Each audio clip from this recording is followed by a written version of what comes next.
The suburban streets were eerily quiet as Rachel Carter stepped off the bus, adjusting the strap of her worn leather purse.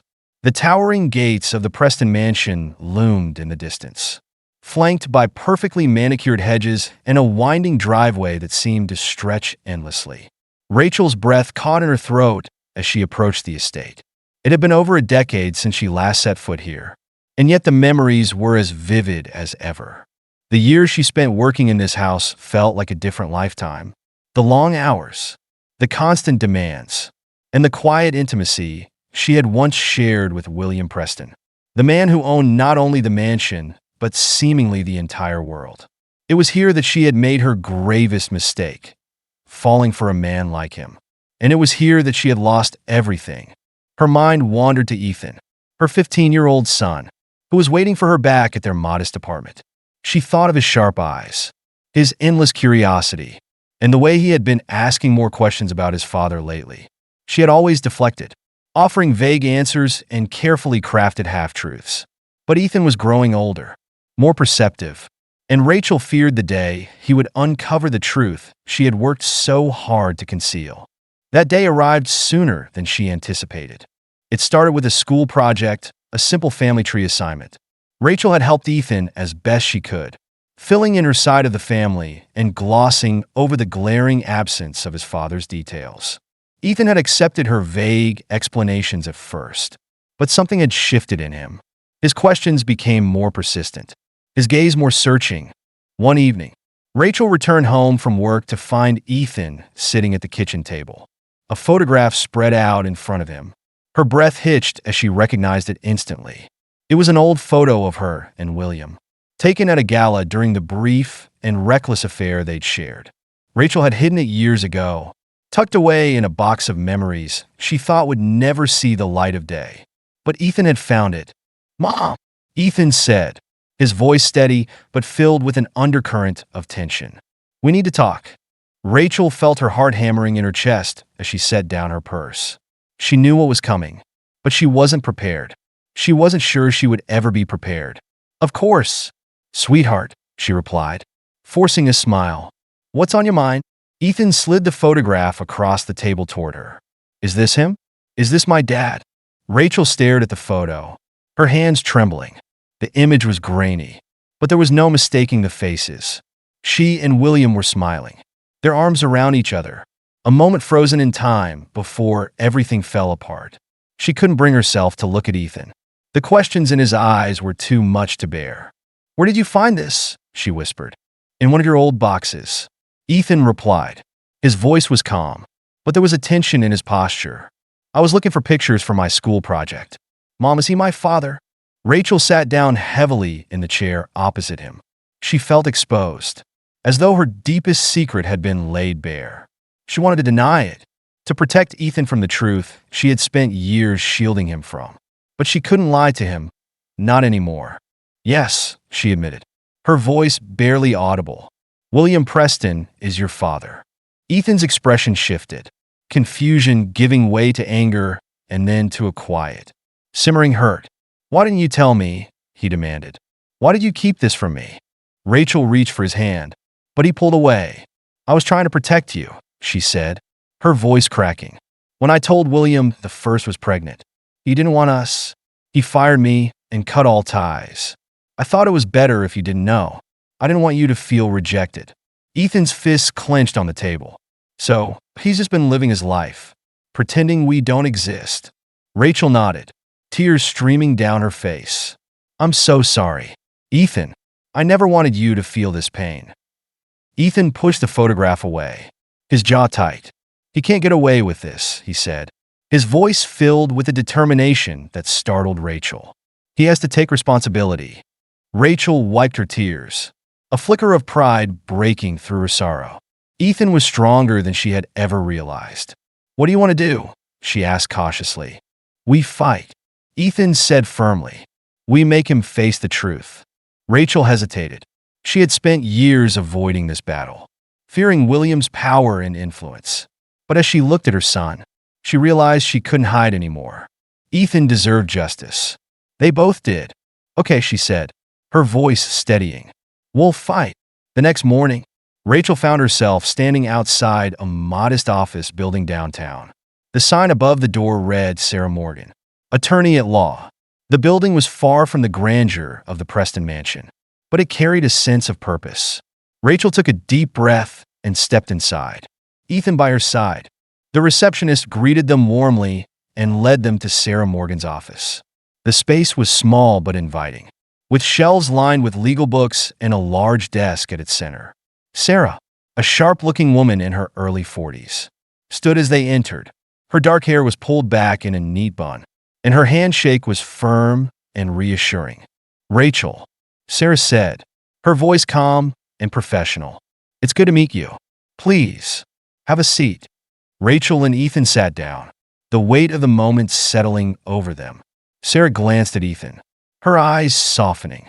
"And you must be Ethan," she said with a small smile. "I'm glad you're here. This is about both of you." Ethan nodded, his expression serious. Rachel couldn't help but feel a surge of pride.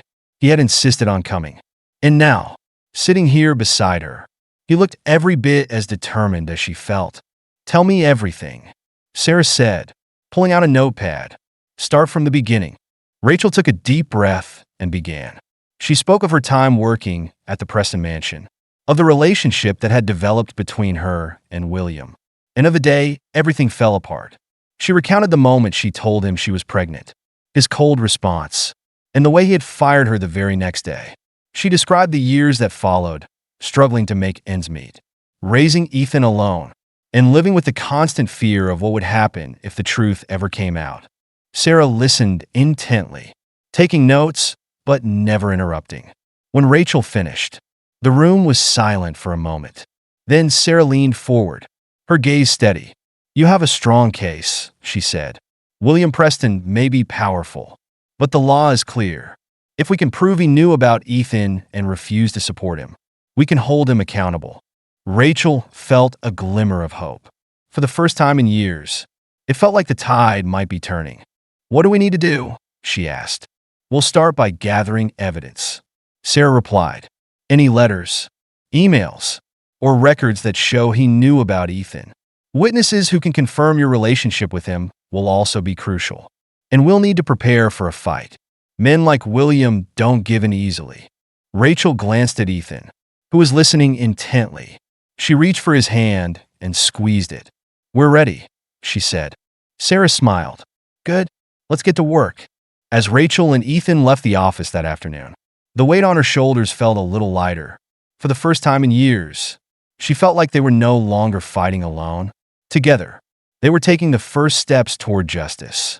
The air outside Sarah Morgan's office felt lighter than when Rachel and Ethan had first walked in. For the first time in years, Rachel felt like she wasn't entirely alone in this battle. They had a plan, a direction, and Sarah's confidence in their case had planted the smallest seed of hope in Rachel's heart. Ethan walked beside her, quiet but focused, his hands shoved into his jacket pockets. "Are you okay?" Rachel asked gently as they waited at the bus stop. Ethan nodded, though his gaze remained fixed on the horizon. "Yeah," he said after a pause. I keep thinking about him, about how he's been out there, living his life while we've been struggling. It's not fair." Rachel sighed, placing a hand on his shoulder. "It's not," she admitted, "but we're doing something about it now. That's what matters." Ethan looked up at her, his eyes filled with a mix of anger and determination. "Do you think he'll even care? About us? Or is he just going to fight this like we're nothing to him?" Rachel hesitated. She wanted to offer him reassurance. But the truth was, she didn't know how William would respond. The man she had once cared for, even loved, felt like a stranger now. "I don't know," she said finally. "But whether he cares or not, he has to face the truth. He can't run from this forever." The bus arrived, and they climbed aboard. The conversation left hanging in the air. But Rachel could feel Ethan's resolve hardening beside her. He wasn't just angry, he was determined. She had tried to protect him from the pain of William's rejection. But now she realized that Ethan's strength came from knowing the truth, not being shielded from it. The next few days passed in a whirlwind of preparation. Sarah had instructed Rachel to gather every piece of evidence she could find: letters, receipts, anything that could prove her relationship with William and his knowledge of Ethan's existence. Rachel spent hours combing through old boxes, pulling out fragments of a past she had tried so hard to forget. There were letters she had written to William after Ethan was born, begging him for support, all of which had gone unanswered.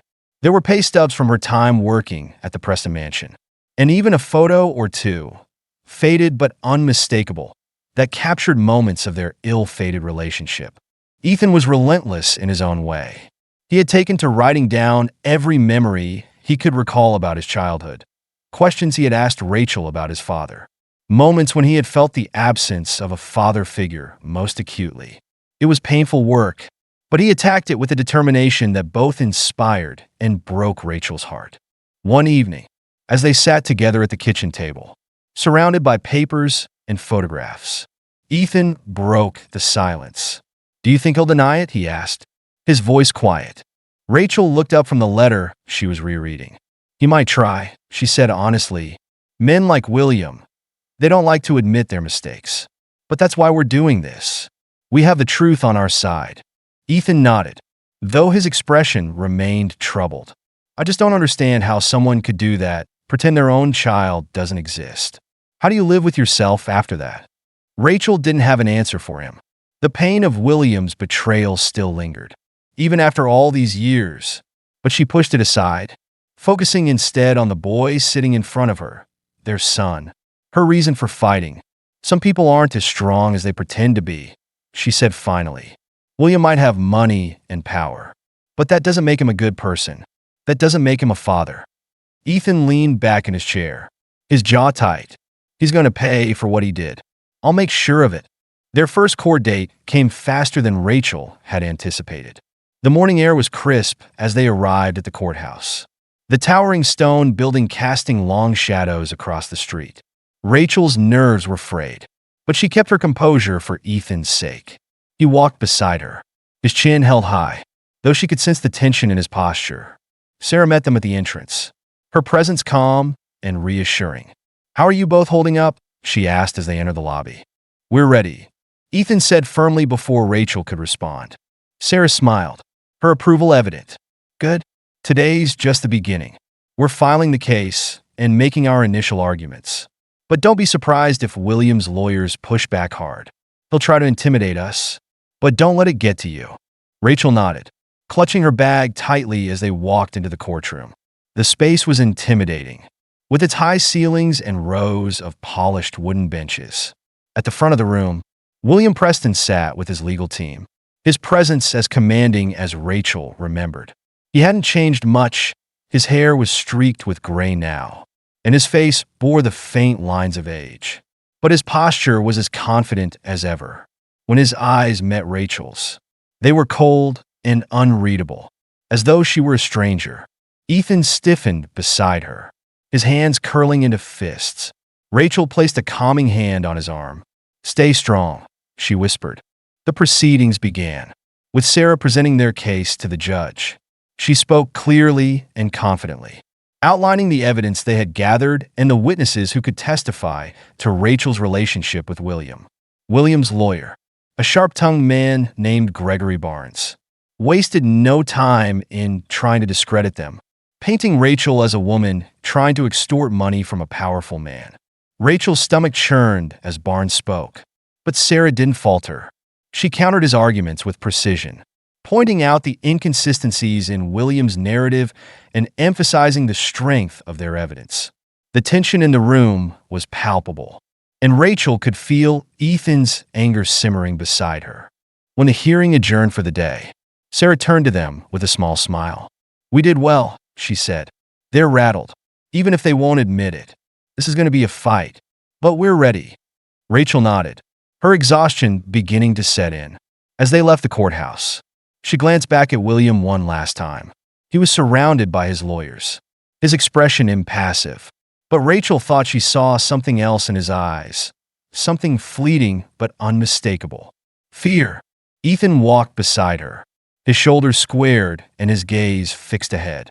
"This is just the beginning," he said quietly, as though to himself. "We're going to win." Rachel reached for his hand, squeezing it tightly. "Yes," she said, her voice filled with a determination she hadn't felt in years. "We will." The courtroom was buzzing with tension as Rachel and Ethan returned for the second hearing. The morning light filtered through the large windows, casting long shadows across the polished wood floors. Rachel gripped Ethan's hand as they sat at the plaintiff's table, their documents neatly stacked before them.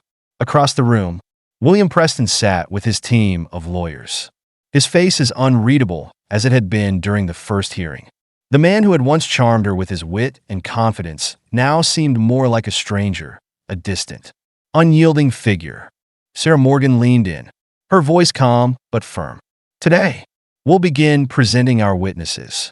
Stay focused, and don't let their side rattle you." Rachel nodded, though her stomach churned with nerves. Beside her, Ethan sat upright, his gaze fixed on William. Rachel could feel the anger radiating off him.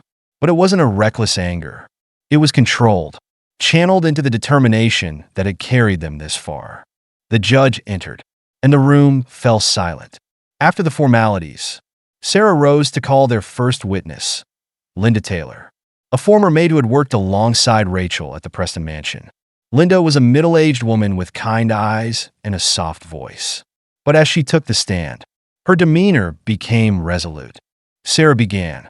"Linda, can you describe your time working at the Preston mansion and what you observed regarding Rachel Carter and William Preston?" Linda nodded, her voice steady. "I worked there for several years, and during that time, it was clear to all of us that Rachel and Mr. Preston had a personal relationship. They were often seen together, and it wasn't uncommon for them to spend time alone in his study." "And did you notice any changes in their relationship?" Sarah asked. "Yes," Linda replied, glancing briefly at William. "When Rachel told us she was pregnant, everything changed. She was fired suddenly, with no explanation. It was obvious to us that Mr. Preston wanted to distance himself from her." William's lawyer, Gregory Barnes, stood for cross-examination. He wasted no time attempting to discredit Linda, questioning her motives and suggesting that she was bitter about losing her job. But Linda remained calm, her answers measured and confident. By the time she stepped down, Rachel felt a glimmer of hope. Next, Sarah called Diana Cooper, another former employee of the mansion. Diana corroborated Linda's testimony, adding further details about William's reaction to Rachel's pregnancy and his efforts to erase any trace of their relationship. The defense continued to attack their credibility, but the cracks in William's image were beginning to show. Finally, it was Rachel's turn to take the stand. Her hands trembled slightly as she was sworn in, but she straightened her back and looked directly at the judge. Sarah's voice was steady and reassuring as she guided Rachel through her testimony, starting with her years working at the Preston mansion and the relationship that had developed between her and William. She spoke of the day she told him she was pregnant, the coldness in his response, and the crushing moment when he fired her without a second thought. Rachel paused, her voice faltering as she recounted the years that followed. "I wrote him letters," she said, holding back tears. "I called his office, begged for help, but he never responded. He pretended we didn't exist." From the corner of her eye, Rachel saw Ethan watching her intently. His jaw clenched. She pushed through the pain, knowing that her words were not just for herself, but for him as well. She needed the world to understand the truth of what they had endured. When it was Gregory Barnes's turn to cross-examine, his tone was sharp and cutting. He tried to paint Rachel as opportunistic, suggesting that she was using the case as a way to gain money and attention. Rachel held her ground, refusing to let his words shake her. Each answer she gave was measured, firm, and unyielding. When she finally stepped down from the stand, she felt drained but strangely lighter. She had spoken her truth, and no matter what happened next, she knew she had done everything she could. The final blow came when Sarah presented the letters Rachel had written to William after Ethan's birth. They were straightforward, heartfelt pleas for support, written in Rachel's careful handwriting. The defense tried to argue that there was no proof William had received them, but the evidence was damning. Combined with the testimonies of Linda and Diana, the picture was clear. William Preston had known about Ethan all along and had deliberately chosen to abandon them. As the hearing adjourned for the day, Rachel and Ethan stepped outside the courthouse. The crisp afternoon air a welcome relief. Reporters swarmed the steps, their questions rapid and relentless. But Sarah ushered them past the chaos with quiet authority. Ethan walked beside Rachel, his hands stuffed into his pockets. "Do you think it's enough?" he asked quietly. "Do you think they'll finally make him pay?" Rachel looked at her son, his face a mixture of hope and uncertainty. "I don't know," she admitted, "but we've done everything we can. Now it's up to the judge." The following week, the courtroom was packed as the judge prepared to deliver her verdict. Rachel's heart pounded as she sat beside Ethan, her hands clasped tightly in her lap. William sat across the room, his face as impassive as ever. But Rachel thought she detected a flicker of unease in his posture. Judge Whitman cleared her throat, the room falling silent. After reviewing the evidence and testimonies presented, she began. "This court finds that Mr. William Preston acted irresponsibly and failed to fulfill his parental duties. The evidence shows that he was aware of Ms. Carter's pregnancy and chose to sever ties rather than take responsibility." Rachel held her breath, her grip tightening on Ethan's hand. "Mr. Preston is hereby ordered to provide retroactive child support for Ethan Carter, along with ongoing monthly payments until he reaches the age of 18. Additionally, Ms. Carter is awarded compensation for wrongful termination." The sound of the gavel was like a release of tension Rachel hadn't realized she'd been holding. She turned to Ethan, who was smiling for the first time in weeks, his eyes shining with relief. They had won. After years of pain, rejection, and struggle, they had finally found justice. As they left the courtroom, Rachel felt a wave of emotions: relief, pride, and a quiet determination to move forward. Ethan squeezed her hand, his voice steady. "We did it, Mom." Rachel smiled through her tears. "Yes, we did."